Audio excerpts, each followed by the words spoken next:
chamadas dívidas fiscais de baixo valor, né? É o tema 1184, tema 1184 do STF, né? Do STF, é o recurso extraordinário 1.355.208, 1.355.208. Então, o recurso extraordinário que foi julgado no STF, né? E o tema da repercussão geral o tema é 1184. Na verdade, houve aí uma extinção daquele processo de execução fiscal, ou seja, do ajuizamento da ação fiscal, como prevê a Lei 5.172 de 66, lá no artigo 201, né? Artigo 201, tendo aí como instrução a ação fiscal lá do artigo 3º da Lei 6.830 de 80, a certidão de dívida ativa, a CDA, né? Está lá no artigo 202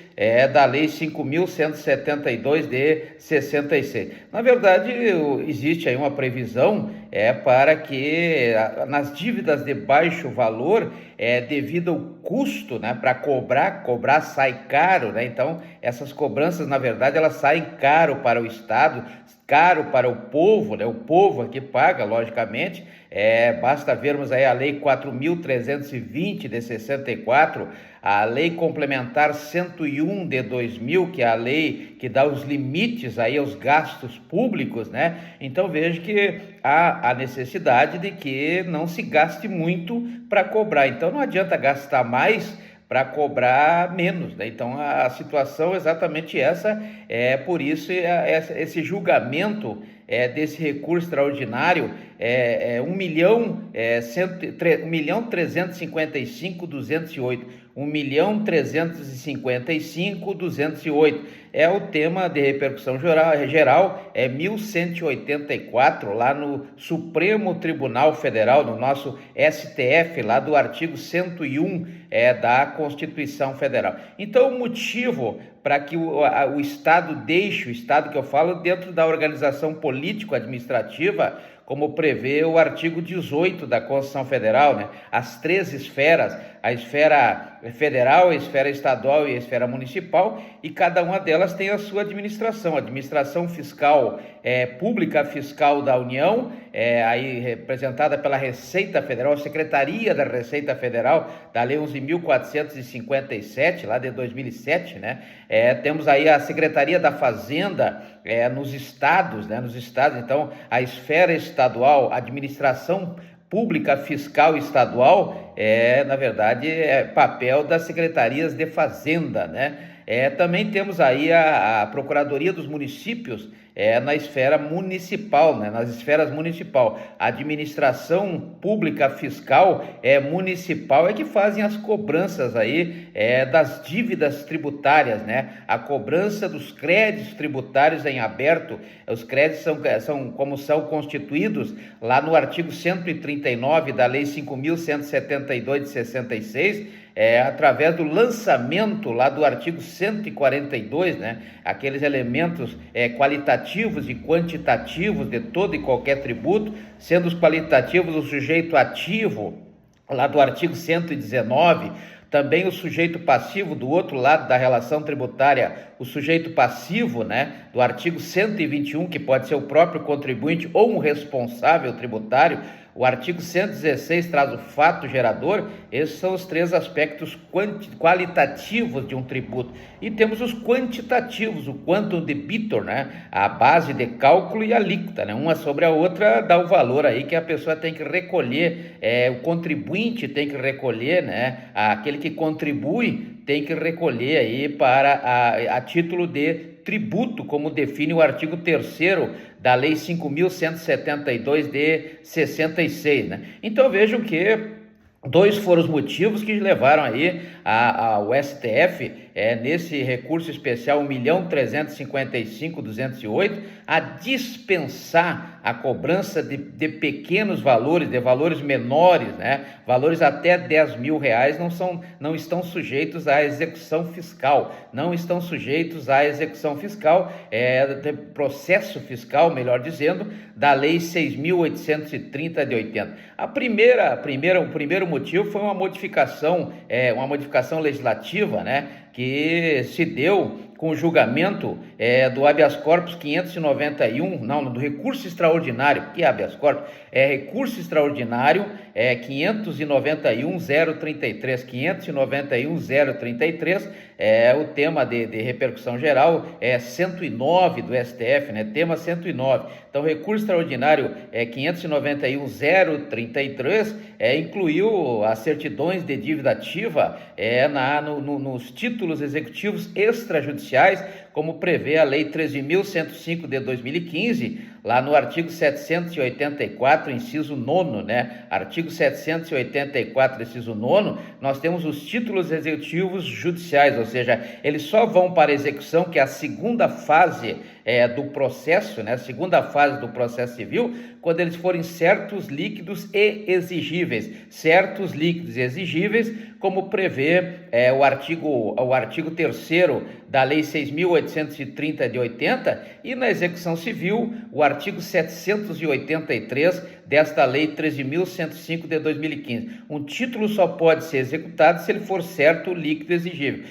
Quando ele passa pela primeira fase, que é a fase de cognição, e culmina na sentença lá do artigo 489 da Lei 13.105 de 2015, ele torna-se um título executivo judicial, do artigo 515, né, da Lei 13.105 de 2015. Não é o caso da certidão da dívida ativa. A certidão da dívida ativa, ela é um título extrajudicial, ou seja, executivo extrajudicial, e para ser executivo tem que ser certo, líquido e exigível, né? Tem que ter exigibilidade, ou seja, tem que estar vencido e não prescrito, vencido e não prescrito, né? Então, quando incluiu aí nesses títulos, né, os títulos títulos representam algum valor, alguma coisa, como está no artigo 887 da Lei 10.406 de 2002, né? Entre os títulos, nós temos aí, então, os sujeitos aí a protesto.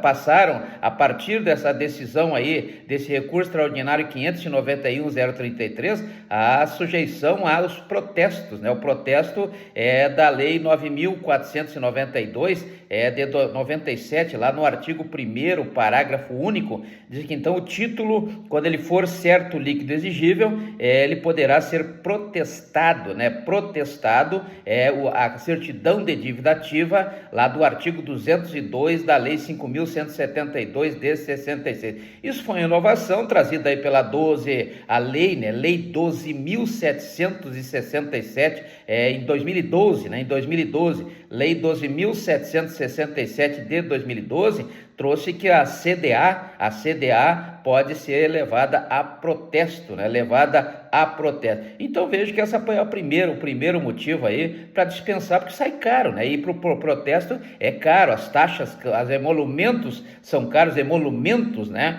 Como prevê, por exemplo, a Lei 1805 de 2006, aqui do Estado do Acre, 1805 de 2006, os emolumentos, né, são caros, então encarece muito essa cobrança, né? Então, por isso, em razão dessa decisão, nesse recurso extraordinário 591.033, que sujeitou aí as CDAs ao protesto, tornou-se caro cobrar. Por isso a dispensa aí nesse tipo de cobrança de pequeno valor, né? O pequeno valor ou baixo valor, como diz a lei.